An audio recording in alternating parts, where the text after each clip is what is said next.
On va retrouver dans un instant Claire Cambier et Camille Souraud à Kiev. Elles ont vécu cette nuit d'enfer, cette nuit d'horreur, nouvelle nuit bien évidemment.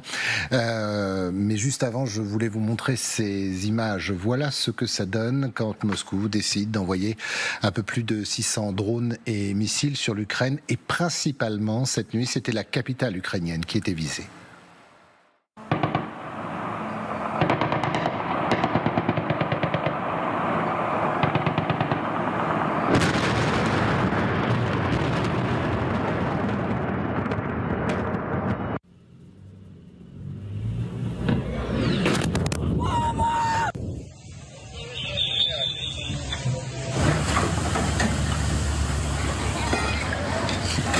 Claire, merci d'être avec nous depuis Kiev une nouvelle fois. On le disait, la capitale a été visée et toujours le même objectif pour Moscou, faire pression sur les populations, et on va y revenir au moment où l'Ukraine vit une période compliquée.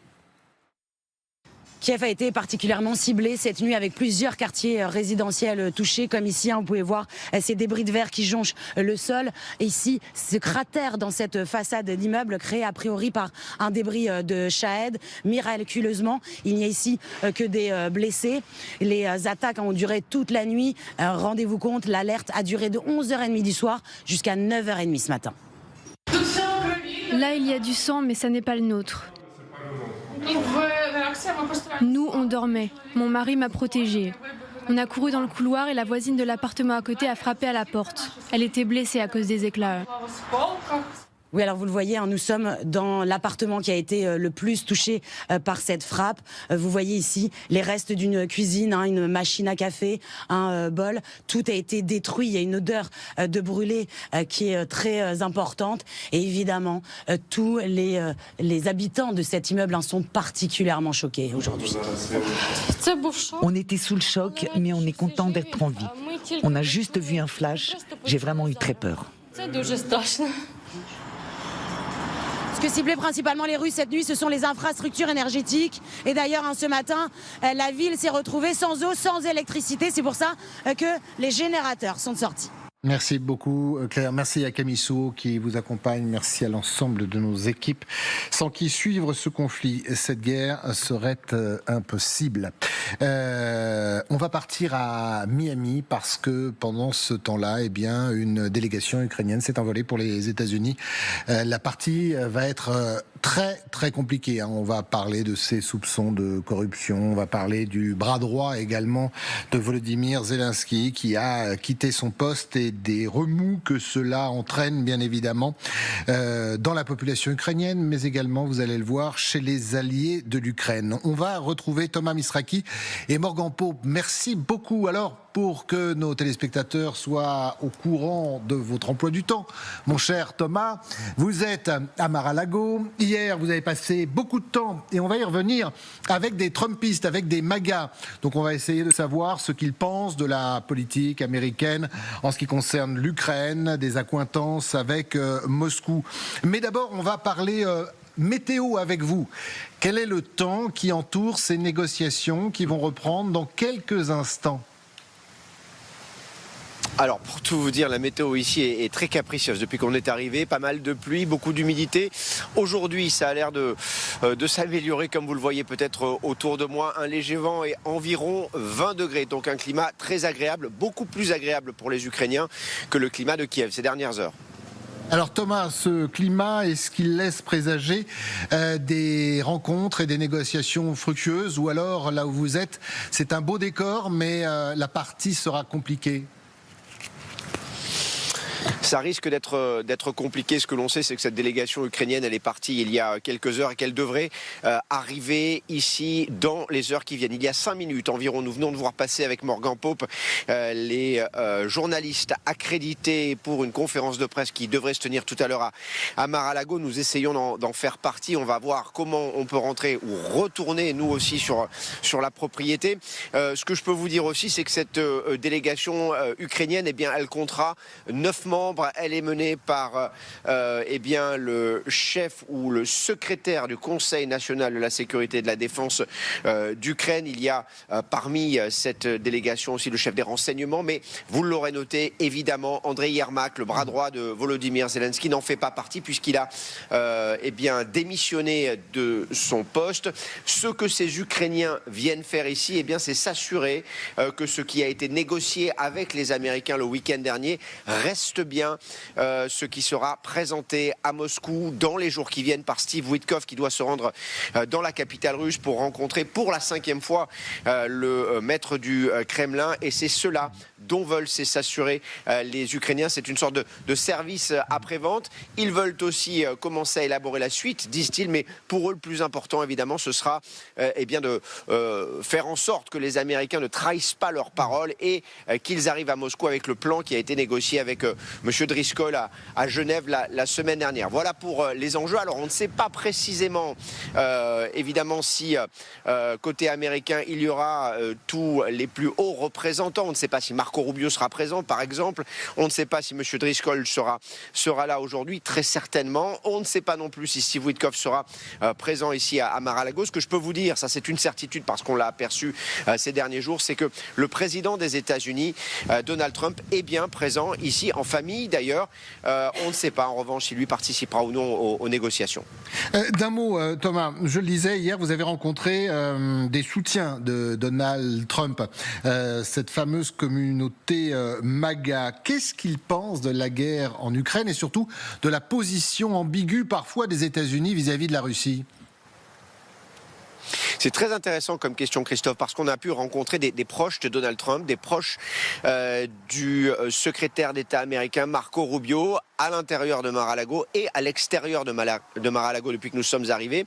Et leur position sur les relations entre Donald Trump et Vladimir Poutine sont assez tranchées et assez surprenantes, si je peux me permettre.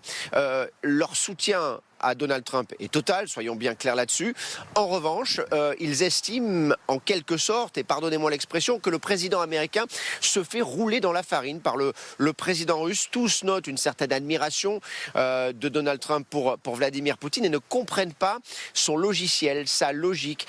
Ici, nous disent-ils, Donald Trump a une logique complètement transactionnelle. Ce n'est pas le cas de Vladimir Poutine et cela perturbe l'analyse du président américain. Voilà pour ces rapports. On a été surpris qu'ils nous disent ça. Ils savent qu'on est journalistes, évidemment. Ce sont des gens que l'on connaît depuis un petit moment, mais ils ont paru assez désenchantés sur cette question et sur les rapports qu'entretiennent aujourd'hui Donald Trump et Vladimir Poutine. Merci Thomas et merci à Morgan Pope qui vous accompagne. Bien évidemment, l'antenne vous est ouverte et on espère en tout cas pour l'Ukraine que ces négociations porteront leurs fruits et que cette délégation ukrainienne ne sera pas reconduite directement direction Kiev avec dans les valises à peu près ce qu'on a vécu ensemble la dernière fois, c'est-à-dire un nouveau plan de Moscou. Est-ce que vous pensez, mon cher Richard, que les Américains ont compris ou est-ce qu'on peut s'attendre dans les minutes ou dans les heures à venir encore à une volte-face ?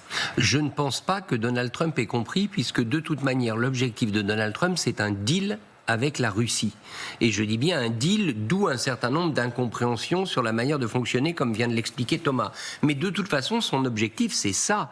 Il faut bien comprendre depuis le début que l'Ukraine est en quelque sorte périphérique pour Donald Trump, à tel point qu'il répète en permanence que ce n'est pas sa guerre, qu'elle lui a été imposée, etc., etc. Mais jusqu'à accepter ce que veut vraiment Poutine, c'est-à-dire la Biélorussie, elle appartient à la Russie appartient à la Russie, bien évidemment, et l'Ukraine, c'est-à-dire ce triptyque, c'est ça que veut Poutine. Trump ne gouverne pas, fort heureusement, pour l'instant, ne gouverne pas les États-Unis tout seul. Et on a bien vu, notamment depuis une semaine, on l'a vu à Genève dimanche dernier, que Marco Rubio, patron du département d'État, prenait position en écoutant les doléances de l'Ukraine et en ramenant le plan initial de 28 à 19 points. Mais sur le couple Trump-Witkoff, il n'y a aucun doute à mes yeux. Leur objectif, c'est de sceller un deal avec la Russie. Et je rappelle d'ailleurs que Witkoff sera de nouveau cette semaine au Kremlin. Sera-t-il reçu par Poutine? On peut le penser. C'est cette rencontre-là qu'il faudra suivre. Witkoff, je le rappelle, un de tes spectateurs qui, dès le deuxième rendez-vous avec Vladimir Poutine en tête-à-tête, avait fait cette déclaration. On essaiera de la retrouver. On vous la diffusera peut-être demain.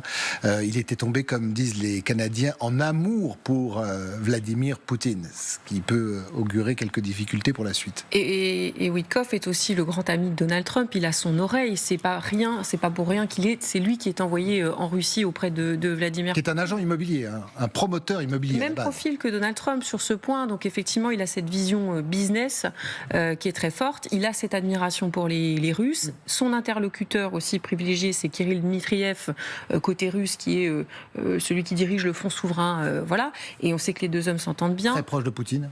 Très proche de Poutine, cet homme-là aussi, et il y a cette volonté, on l'a vu autour de la rencontre d'Anchorage, cette volonté de se rapprocher, de faire des affaires ensemble, et cette perspective-là, elle est forte pour Donald Trump, évidemment, il ne veut pas perdre ça pour préserver... Mais il y avait l'ultimatum donné à Zelensky, c'était jeudi dernier. Bon, visiblement, on est samedi. Donc ça, c'est du Donald Trump, c'est-à-dire... Il lui a laissé plus de chance. Entre-temps, il a dit que c'était plus valable. Voilà. Oui, d'accord, mais est-ce qu'on peut s'imaginer... Non, en fait, c'est une manière de mettre la pression systématiquement. Quand Donald Trump s'énerve, quand Donald Trump met ce qu'on appelle des deadlines, des dates limites, des dates butoirs, c'est une manière de mettre la pression. Là, en l'occurrence, c'était sur les Ukrainiens pour dire maintenant, dépêchez-vous d'accepter un certain nombre de choses, qu'on puisse avancer. Et après, quand il sent que ça peut évoluer dans son sens ou que les avancées, il laisse peut-être un peu plus de marge pour discuter. Mais ces coups de pression, on les a vus depuis des mois et des mois, c'est toujours le même fonctionnement. Et ça ne veut pas dire que Donald Trump revoit totalement son jugement. Je pense qu'il ne perd pas le cap. Mais voilà, on assiste à des revirements en fonction de la manière dont il a envie que les choses... Donc je vous sens sceptique en fait sur ce qui va se dérouler aujourd'hui à Mar-a-Lago. Oui, général, ça vous... Moi, depuis le début, de toute façon, actuellement, les conditions ne sont pas remplies, apparemment au moins, pour que quelque chose se fasse d'une manière positive. On a tellement de flou, en fait, quand on regarde bien.